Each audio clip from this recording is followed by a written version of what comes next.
This dark stain. It could be blood, but goodness knows how long it has been there. No use continuing the inspection of this room. I've seen all there is to see.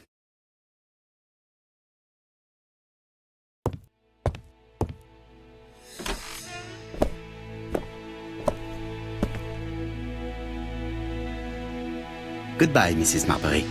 Thank you for your help. Bye. Ah, Chief Inspector. I was about to leave. Good evening, Chief Inspector. Welcome. Please excuse me, I must go to the kitchen. I'll leave the key of Mr. Cust on the counter. I'm sorry I'm late. I've spent ages with the Doncaster police. And you? I have established one fact. On 3 occasions, Cust was at the scene on the day of the crimes.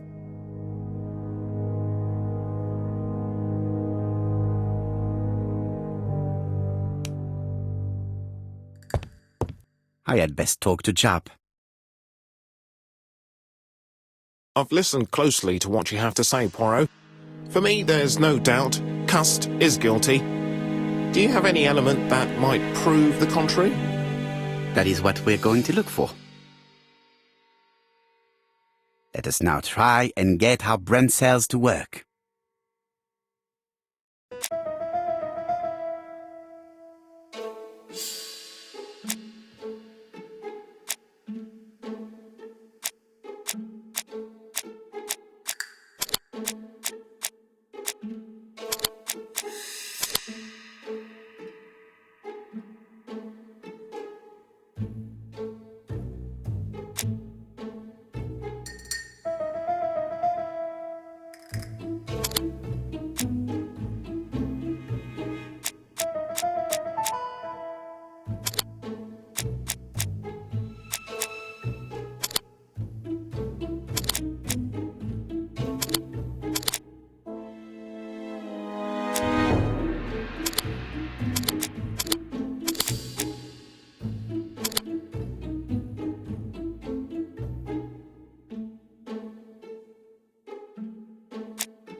The evidence against Cust is overwhelming. His presence at the scenes, the knife, the blood-stained shirt, the ABCs in a box.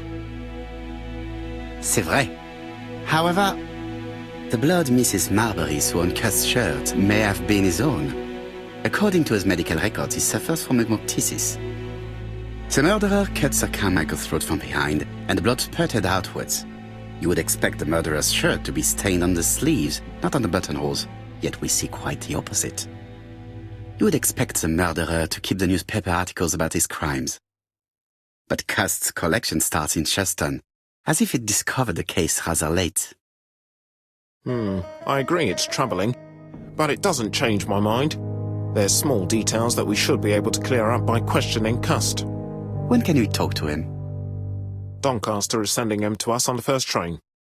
Are they questioning him already? He says he can't remember a thing. It's plausible. Doctors say he suffers from absences and amnesia. Mrs. Marbury has confirmed this. He may have done the murders in an altered state. A familiar situation. It's not enough to clear his name. Dr. Thompson insisted that even if you don't know what you're doing, you never commit a murder without wanting to. Très intéressant. I shall remember that. Right. I'll go and examine the suspect's room. Chief Inspector, I took the liberty of removing a few clues to examinatum. All right, we'll discuss them tomorrow. In the meantime, I'm going to see if you've missed something.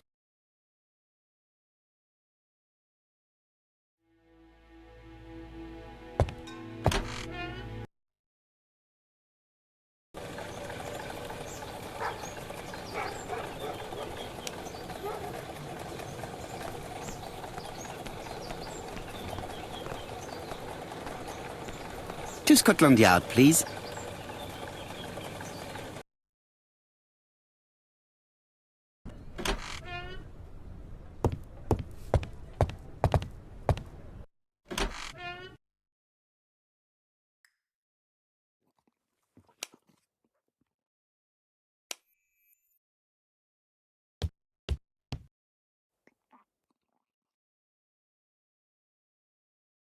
This man is not in good shape.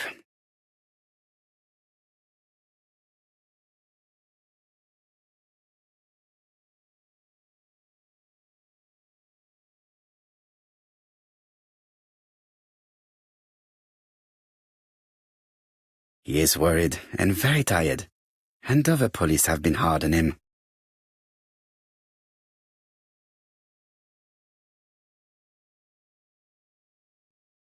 What do you want from me?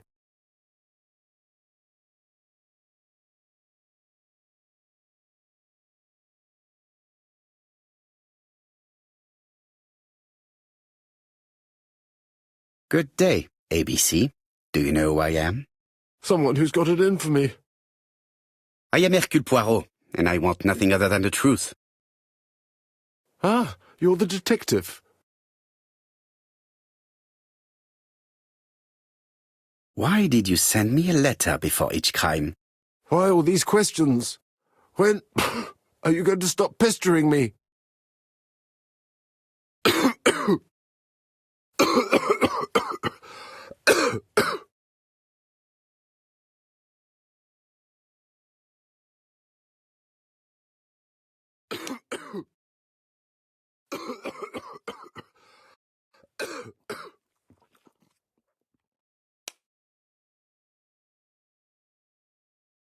He is in no state to reply.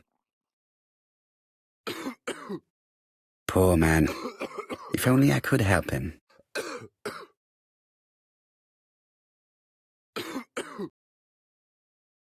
Laudanum, a medicine for coughs. It is what Dr. Clark prescribed for Mrs. Asher.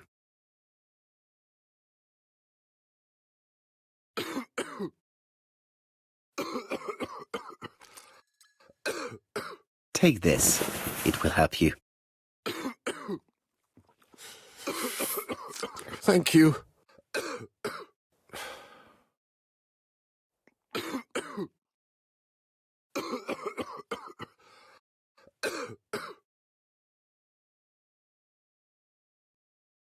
Oh, good God, my shirt is covered in blood again. Bon. I now know where the bloodstains Mrs. Marbury saw came from. Are you well enough to speak? Yes, I feel much better.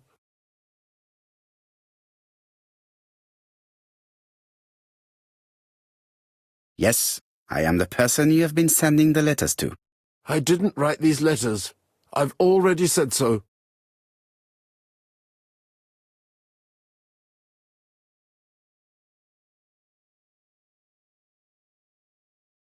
Très bien.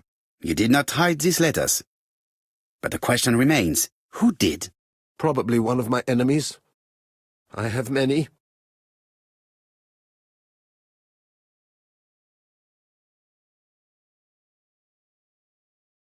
I do not believe that you are capable of murder, Mr. Cust. I hope not.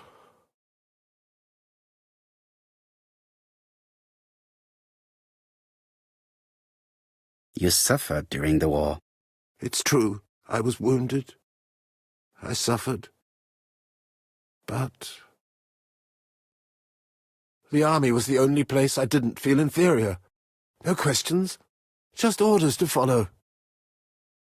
But ever since you were wounded, you have absences, bouts of amnesia. And headaches. Professor Clark treated you. Yes, a few years ago he really helped me with my burned throat.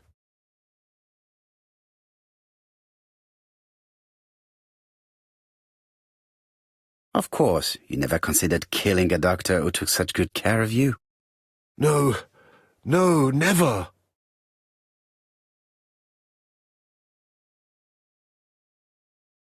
Do you deny being at the scene of the crimes? So? There was no harm in being there. It was only for my work. You were seen at all the crime scenes. Yes, I was. I travel a lot, but not for pleasure. I am terribly unwell in trains. But I had to respect my engagements.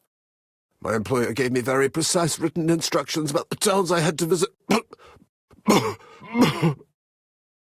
Let's see. The company you claim to work for, Silky Legs, has never heard of you. And as for these letters they sent you, they were written on your own typewriter. The company sent me the typewriter when I started working for them. Yes, but the letters were received afterwards.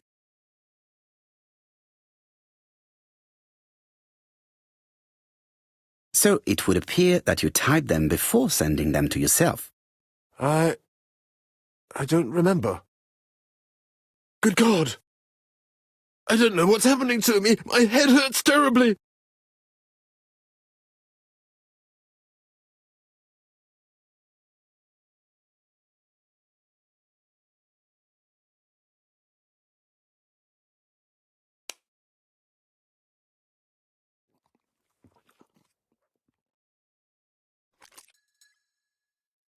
Take this. It will help you.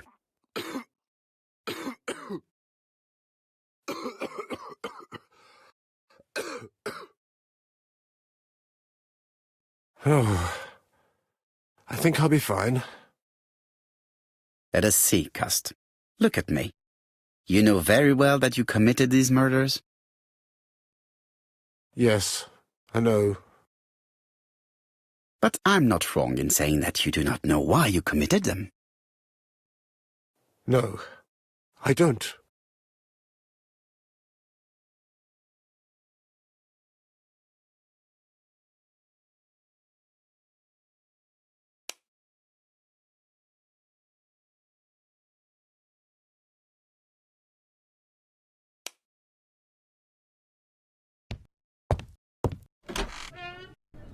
And what conclusions have you drawn? Plenty. It might help us to understand him a little better.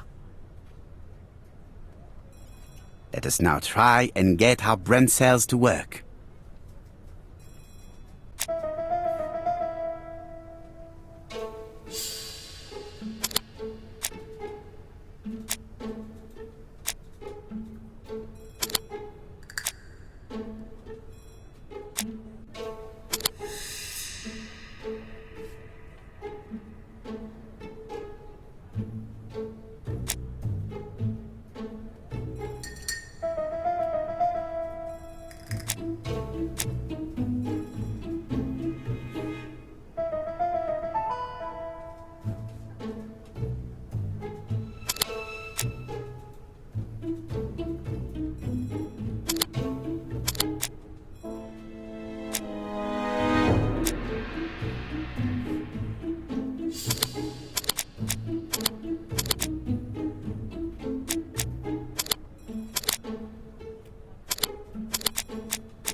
I don't see any clearer than before. This is worse. There is one point to highlight. C'est curieux. Cust admits that he killed, but he does not know why. What did Dr. Thompson say? Even if Cust killed while in an altered state, it still must have been his deepest desire. He must have had a motive. Let's keep it simple. Never mind his motive. He confessed. But you see, he can confess to anything and everything. He denied the murders and then confessed to them. He confirmed that he never typed the letters. Then, with great ease, I managed to get him say quite the opposite. Come on, he behaved like a guilty man. He lied to his landlady. Because deep down he believes himself guilty. From the papers, he noticed that he had always been at the scene of the crimes. He must think that he killed and then simply forgot what he had done. How can you be so sure? Let us look at his psychological profile. You will understand my point of view. Let us now try and get our brain cells to work.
You see?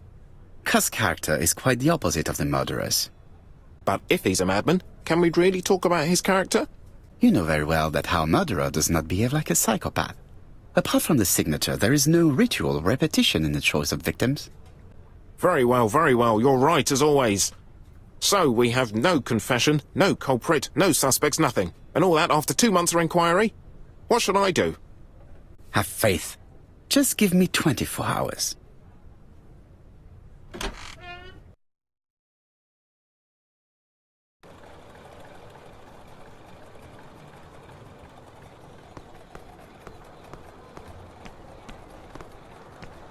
To White Haven, please.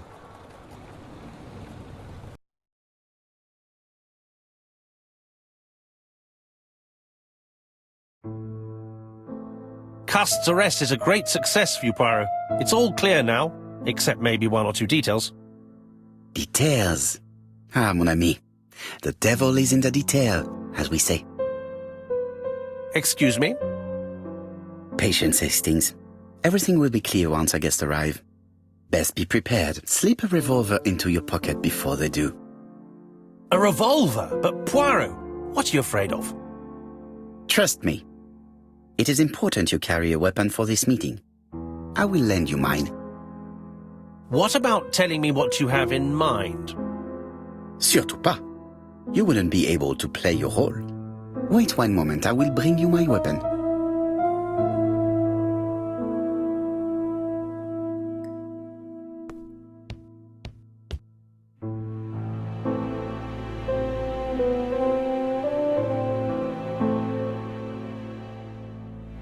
Hastings' photo album. He is very proud of his bag.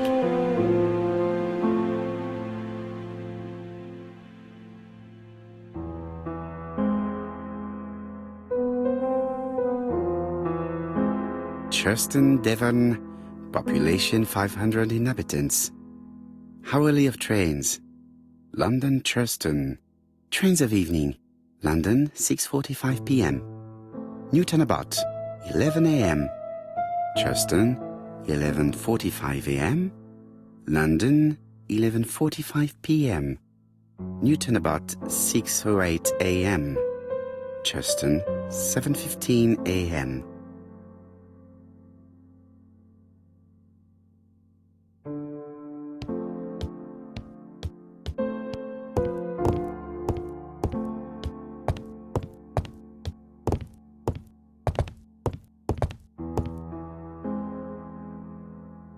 Daily Flicker, September the 11th, 1935. ABC Affair, Terminus Doncaster, Japp and Poirot arrest the killer. A.B. Cost is the name of the alphabet murderer. The police have arrested him in a hotel in Doncaster. Was preparing to kill his fourth victim, Mr. Dick Dudley Dunbar, the establishment's manager. Mr. Dunbar owes his life to the miraculous intervention of Inspector Japp of Scotland Yard and Detective Hercule Poirot. The Lancet, September 11th, 1935. General Medical Journal. The alphabet murderer is not psychotic, according to Professor Thompson. In an early issue, we claimed that the alphabet murderer was not psychotic. Our assertion has just been confirmed by Professor Thompson, a Scotland Yard expert, who has spoken to the prisoner at great length. Not all obsessional killers are psychotic, he explained. It is true that Cost has a disturbed personality and memory disorders. But his amnesia, whether real or pretended, does not alter the fact that he was perfectly lucid at the time of his acts. Therefore, he will not escape punishment.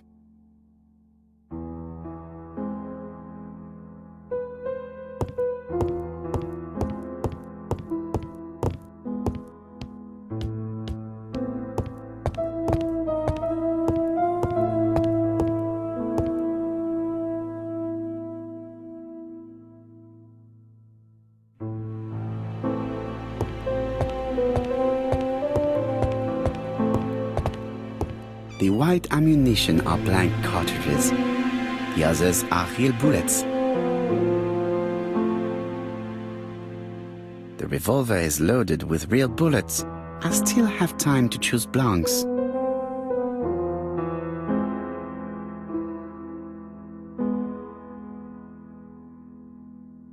The revolver is loaded with real bullets. I still have time to choose blanks. The revolver is loaded with blanks. I still have time to choose real bullets.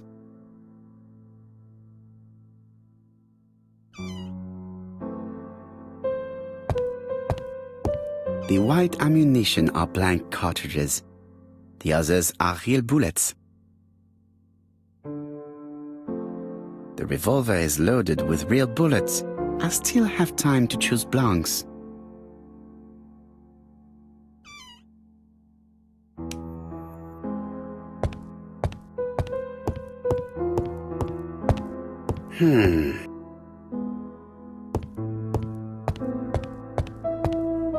What about telling me what you have in mind?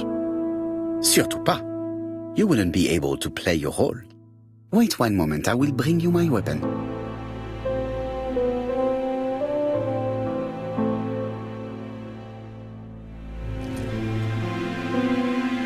Voila, I entrust you with my weapon. It has hardly been used, it is almost new.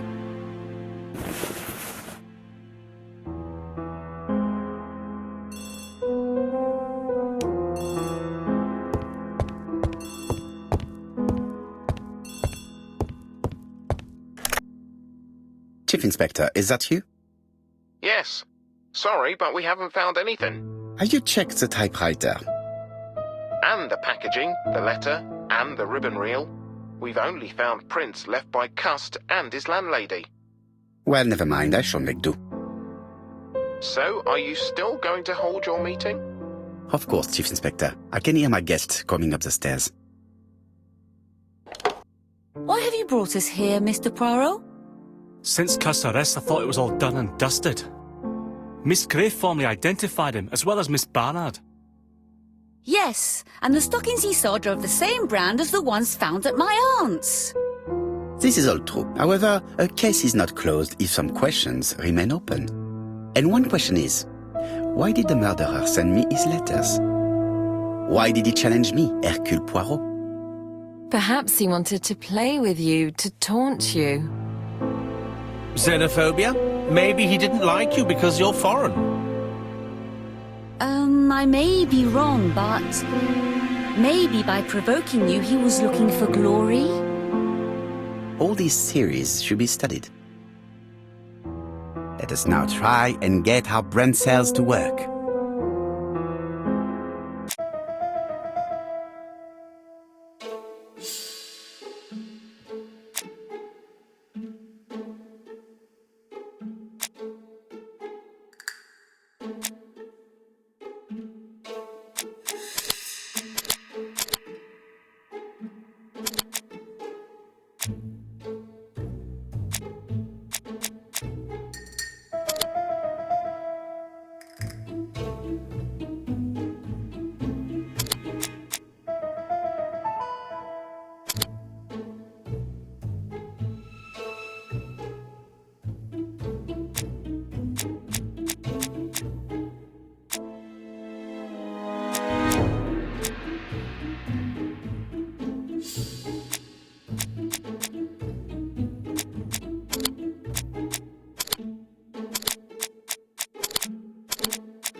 Is everything clear now? You might like to explain your reasoning again. Of course. First of all, remember that the murderer made it a rule to always post his letter before the murder. He never digressed from that rule. However, in Churston, he encountered a problem. The village has only 500 inhabitants. With advance warning, it would be easy to arrest him. Therefore, the murderer delayed his letters deliberately with the wrong address. The plan wouldn't have worked if he'd sent it to Scotland Yard or the papers because everybody knows their addresses. The mistake would have been corrected and the letter would have been on time. That is why the murderer chose me as the recipient. Because for his plan to succeed, it was necessary for at least one of the letters to have a wrong address and get lost. It was very cunning. Absolument. It is a very subtle plan. It matches the profile we have drawn up of him perfectly. That of an intelligent, daring and calculating murderer. But that's not how you describe Cust. You are quite right, mademoiselle. Like you, I find it hard to believe that this dull character is the clever murderer we are looking for. Do madmen... I mean, if he's mad, he might have two very different sides. No doubt. But the murderer is not mad. All the specialists agree that he does not have the profile of a psychopath. But if Cust is not guilty, how do you explain his presence at the scene of the crimes? Mr. Clark, the answer to your question is in the medical records of your brother's patients.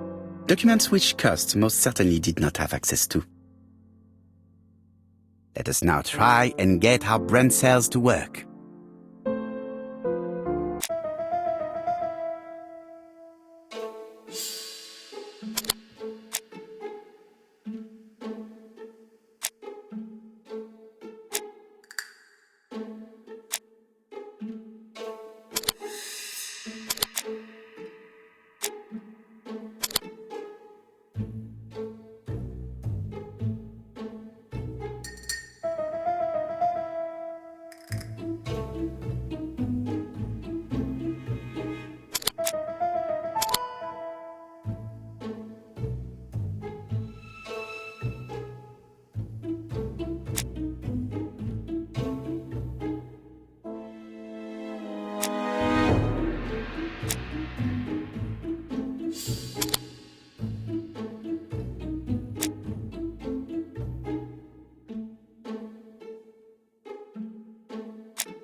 Dr. Clark's patients' records provided a very useful list of potential victims, sorted by alphabetical order. The killer definitely used it, explaining the fact that all the victims were former patients of the doctor. It is this fact that clears Cust once and for all, because he never had access to these records. So how did he happen to be at the scene of the crimes? Either the murderer sent him there, or Cust was following him closely. Cust's highly suggestible nature leads us to the second hypothesis. The murderer was manipulating him. He systematically sent Cust to the towns where he was going to strike, so that the suspicion would land on the poor man's shoulder. That's evil. What sort of killer could have such a plan? And what would he gain from 3 completely different murders? Indeed, it seems unlikely that the same murderer committed all the crimes. What should we take from that?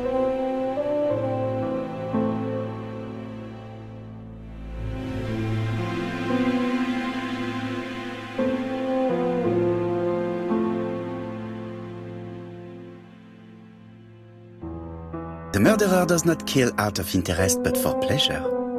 You yourself told us that the murderer was not a psychopath. Ah oui, absolument. Therefore, let us look for something else.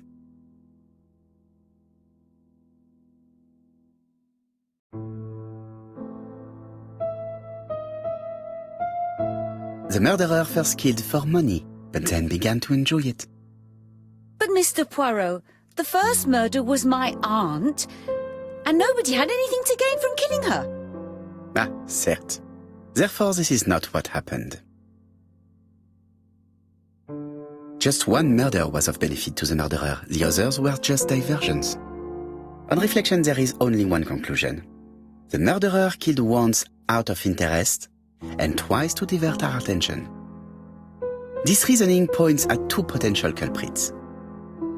Franklin Clark. Donald Fraser? Yes, mademoiselle. That's good thinking. Mr. Fraser may have killed Betty out of jealousy. Mr. Clark may have killed his brother in order to inherit his large fortune. Both have a motive. But Donald did not have access to Dr. Clark's records. Please allow me to disagree with you, mademoiselle.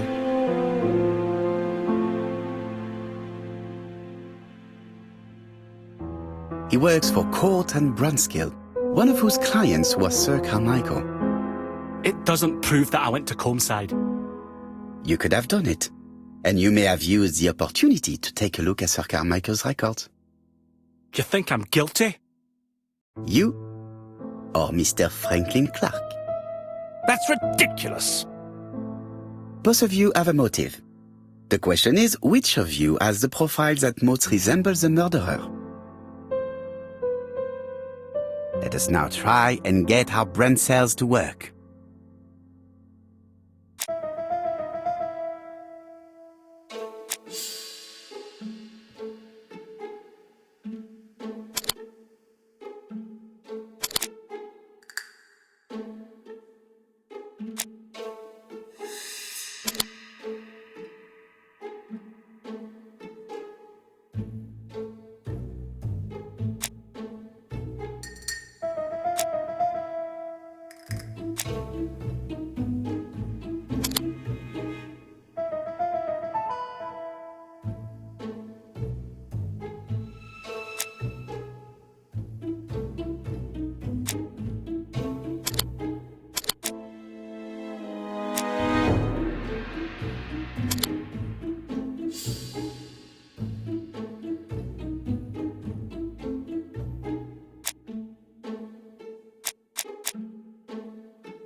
Ladies and gentlemen, Donald may share many character traits with the murderer, but he does not have his cold indifference. He has a temper. It is hard to imagine him planning anything. Also, jealousy is his motive, and crimes of passion are rarely planned. Right, I suppose it's my turn to be subjected to the same scrutiny. Absolument, Mr. Clark. Let us now try and get our brain cells to work.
As you have all seen, there is a disturbing similarity between Mr. Clark's profile and that of the killer. In actual fact, it is exactly the same. Mr. Poirot, your psychological studies are interesting, but your conclusions do not add up. Why would I have wished my brother's death?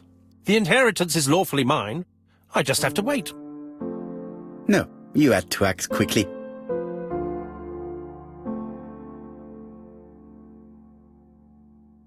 Because you are incapable of waiting. Really? Well, I am no murderer. You presented him as being a cold and patient schemer. Certes, normalement. But Lady Clark's imminent death precipitated events. Mademoiselle, although you haven't been telling the truth, there is no doubt in my mind that you would have found a way to marry Sir Carmichael after Lady Clark's death. For you, Mr. Clark, it was a disaster.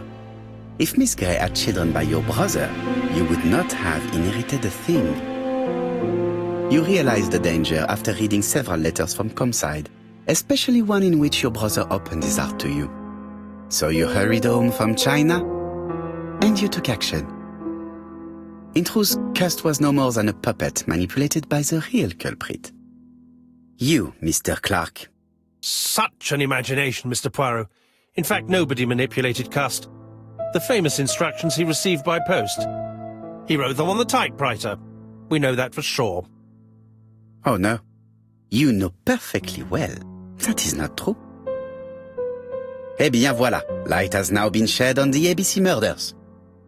Your theories are ingenious, but you haven't any proof. One point to him. For the moment, I have no material proof. Either I admit to it, or I bluff.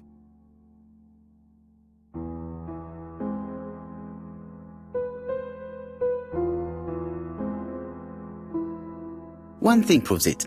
The prints you left on Cust's typewriter. Enough. Oh, of course you wiped the typewriter before sending it. But not carefully enough. Scotland Yard has found your print along with those of Cust. I understand why you never wanted to lend me your new typewriter, and why you were searching through your brother's things. And the hole you dug on the moors. What did you hide there? The knife you used to kill your brother? Game, set, match. You win, Mr. Poirot. But it was worth trying.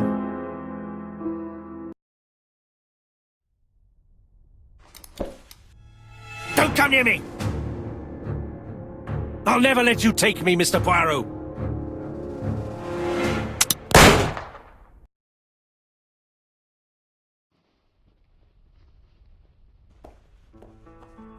Took the law into his own hands. He had no right. He should have paid for his crimes. I should have expected what he did. Come on, Poirot. Everybody makes mistakes. Exactly. Hastings, if one day I sound pretentious, please whisper these 3 letters in my ear. ABC. They shall remind me that we all have our limits, even me.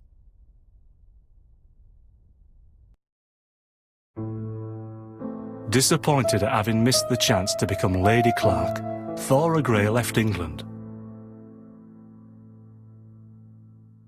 Donald Fraser and Megan Barnard married. On Poirot's recommendation, Mary Drower started to work for Lady Clark. The elderly lady's condition suddenly took a turn for the better. And a few months later, to Dr. Logan's great surprise, she was back on her feet again. According to this eminent physician, it appears to be an extremely rare case of spontaneous remission.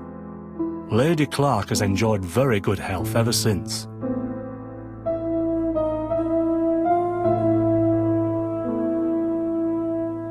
Journal of an Innocent. The incredible story of ABC. As for A.B. Cust, after being advised by Poirot, he made a great deal of money by selling his story to the press. And as for me, and with business booming, the Black Swan has become the #1 tourist attraction in the whole of Yorkshire, even more popular than York Minster.